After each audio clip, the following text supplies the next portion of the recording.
കൊല്ലം കുണ്ടറയിലെ സിയാദിൻ്റെ മരണമെന്ന് പറയാൻ പറ്റില്ല, കൊലപാതകം. കൊന്നത് കുണ്ടറയിലെ പോലീസ് ഏമാൻ. സിയാദിനെ കസ്റ്റഡിയിൽ എടുത്തതും മർദ്ദിച്ചതും കൊലപാതകം, ബലാത്സംഗം, മയക്കുമരുന്ന് കച്ചവടം ഇതിനൊന്നുമല്ല. Man missing.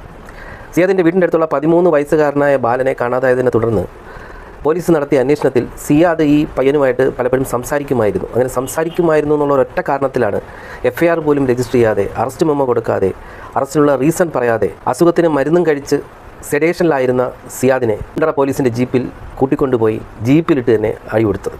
എന്നാൽ പിറ്റേ ദിവസം പയ്യൻ തിരിച്ചു വരികയും പോലീസിന് തെറ്റുപറ്റിപ്പോയി എന്ന് പറഞ്ഞൊരു ജ്യൂസും കൊടുത്ത് സിയാദിനെ പറഞ്ഞു വിടുകയാണ് ചെയ്തത്. ഒരു തെളിവും ഇല്ലാതിരുന്ന കേസിൽ നിർണായകമായ ഒരു തെളിവായി മാറിയത് സിയാദിൻ്റെ പ്രായപൂർത്തിയാകാത്ത മകൾ അച്ഛൻ മരിച്ച ഉടനെ തന്നെ വിളിച്ച ഒരു ഫോൺ കോളാണ്. ഹലോ, ശ്രീജിത്ത് സാറല്ലേ?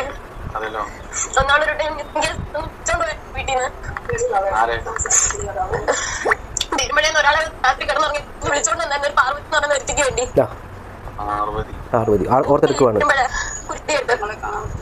2 പിള്ളേർ മിസ്സിംഗ് കേസിന്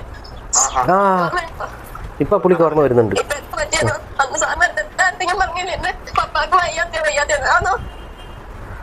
അന്ന് സാറ് അവിടെ ഇട്ട് ഇടിച്ചെന്ന് അവിടെ വെച്ച് പപ്പ പറഞ്ഞായിരുന്നു. ആരാ ഇടിച്ചെന്നും പറഞ്ഞു. ഇപ്പൊ എന്റെ പപ്പ പോയി.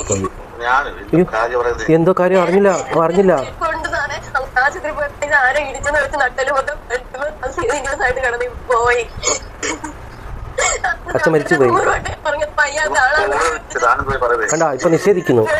പോടേ അവൻ പോടേന്ന് പറഞ്ഞടാ, പോയടാ, ആ മനുഷ്യൻ പോയി, ഈ ലോകം വിട്ടു പോയി. അവൻ്റെ അച്ഛനും അമ്മയ്ക്ക് ആകപ്പാടെ ഒരു ചെറുക്കനേ ഉള്ളൂ. മുമ്പുണ്ടായിരുന്ന 2 മക്കൾ മരിച്ചുപോയി. പിന്നെ ഒരു ഭാര്യയും പറക്കം പറ്റാത്ത 2 പെൺകുട്ടികൾ. ഇവർക്കൊക്കെ നഷ്ടപ്പെട്ട ജീവിതം നിനക്കൊക്കെ തിരിച്ചു കൊടുക്കാൻ പറ്റൂടാ. ഒരു നേരത്തെ കൈതരിപ്പ് തീർക്കാനായിട്ട് നീയൊക്കെ കാണിച്ചു കൂട്ടിയത് കാരണം എത്ര കുടുംബങ്ങളാണ് പാഴാവണത്. അങ്ങനെയാണെങ്കിൽ പോലീസുകാർക്ക് ഒരു ഡിഫൻസ് എടുക്കാം. അങ്ങനെ മർദ്ദിച്ചു എന്ന് മനസ്സിലാക്കിയിട്ട് മോളെടുത്ത് മൊഴി പറഞ്ഞിട്ട് പിന്നെ എന്തുകൊണ്ട് പരാതിയായിട്ട് മുന്നോട്ട് പോയില്ല?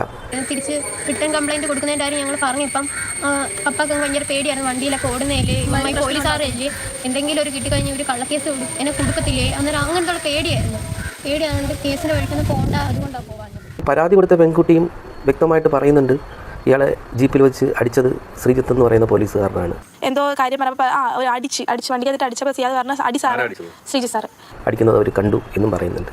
ഈ തെളിവുകളും ഇനി പോസ്റ്റ്മോർട്ടം റിപ്പോർട്ടും കൂടെ വന്നു കഴിഞ്ഞാൽ കുണ്ടറ പോലീസ് സ്റ്റേഷനിലെ ശ്രീജിത്തിന് കുണ്ടറ അണ്ടി ആഫീസിൽ പോയിരുന്ന് അണ്ടിതല്ല, എന്നിട്ട് കോടതിയും വിചാരണയൊക്കെ കഴിഞ്ഞ് സെൻട്രൽ ജയിലിൽ കിടന്ന് പാറ തല്ലുകയോ ചപ്പാത്തിക്ക് മാവ് കുഴയ്ക്കുകയോ ചെടി നനയ്ക്കുകയോ ഒക്കെ ചെയ്ത് ശിഷ്ടകാലം അങ്ങ് ജീവിച്ചോ?